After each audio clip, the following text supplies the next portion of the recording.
Myself, your self, themselves. പ്രധാനമായും സബ്ജക്റ്റും ഒബ്ജക്റ്റും same ആവുന്ന സമയത്താണ് നമ്മൾ ഇത് ഉപയോഗിക്കുന്നത്. അതുപോലെ സബ്ജക്റ്റിനൊന്ന് എംഫസിസ് കൊടുക്കാൻ വേണ്ടി, ഒന്ന് ഊന്നൽ നൽകി സംസാരിക്കാൻ വേണ്ടിയും നമ്മൾ ഇത് ഉപയോഗിക്കാറുണ്ട്. ഉദാഹരണങ്ങളൊന്ന് പറഞ്ഞു നോക്കാം. Babu cut himself when he was shaving in this morning.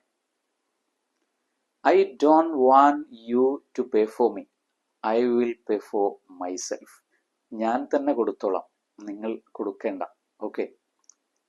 Nada had a great holiday. Nada had a great holiday.